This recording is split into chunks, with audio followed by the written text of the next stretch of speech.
لو عاملين النهارده ملوخيه على الفطار فانت محظوظ ابن محظوظ. والله اصلك لو كنت عايش ايام الحاكم بامر الله كان زمانك مطبوخ على الملوخيه دي زي الارانب. اغرب حاكم هتسمع عنه في التاريخ مسك الحكم وهو عنده 11 سنه، ومن وقت ما مسكه افعاله مريبه.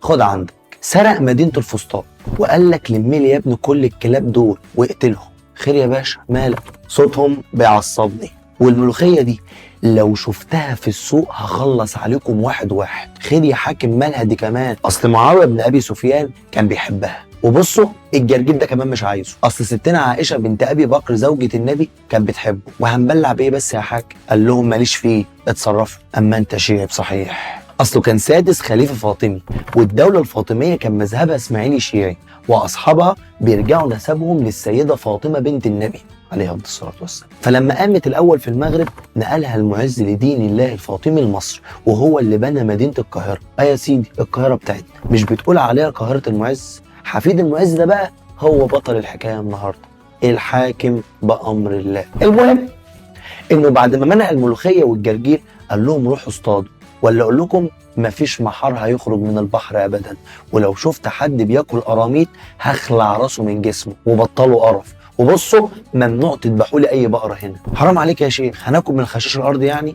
قال لهم انتوا هتهزروا معايا؟ طب ما فيش عنب هيتزرع كمان، ولا نبيذ هيتشرب، والست اللي هلمحها في الشارع من غير مرافق او راجل معاها هخلص عليها، ولو كشفت وشها هخلص عليها برضه، ولو كشفه وشها وحاطه مكياج برضه هخلص عليها. بص الصراحه دي من عندي. ده قال لهم كمان لو في فرح صوته عالي وسمعته هدغدغه، ومفيش نوم بالليل، هتناموا بالنهار وهتشتغلوا بالليل. وهدوا لي الكنائس دي كلها ومعاهم كنيسه القيامه اللي في القدس، ولا بصوا ابنوها تاني زي بعض. يا عم اقعد بقى اقعد. بقول لكم حاجه، مفيش تروح في الازهر، واليهودي يلبس لي سلسله عليها عجل عشان اعرفه يا عجل.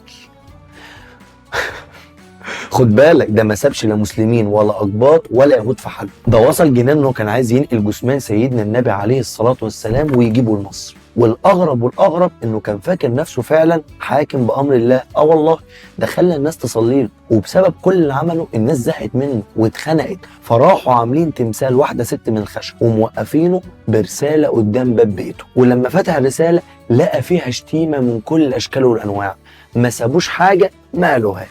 وفي يوم لقى الحاكم نفسه مخنوق بالليل، قال لك ايه الزهق ده، انا خارج اتمشى على تلال المط. ويومها مرضيش ياخد حراسته معاه، ومن وقتها وهو ما رجعش، شكله لسه بيتمشى. وفي روايات قالت انه اتقتل بطلب من اخته الكبيره ست الملك بسبب تصرفاته اللي زي ما شفتوا كده. ودي الحقيقه هي الروايه الاقرب لموته، لانه بعد ما اختفى على طول استولت ست الملك على الحكم، ده حتى ما امرتش حد يدور عليه، وبسرعه جهزت الدنيا عشان تولي ابن اخوها الظاهر لاعزاز دين الله. بس الحقيقه هي اللي كانت ممشيه الدوله، ما كانتش ست سهله زي اخوها. وبعد ما اختفى الحاكم بامر الله فكروه المهدي المنتظر، واختفى عشان يرجع تاني ينشر العدل والسلام بين الناس. قال يعني كان نشره وهو عايش. وبس يا سيدي، تفتكر في حاكم في الدنيا اغرب من الحاكم؟ قول لي في الكومنتات. سلام.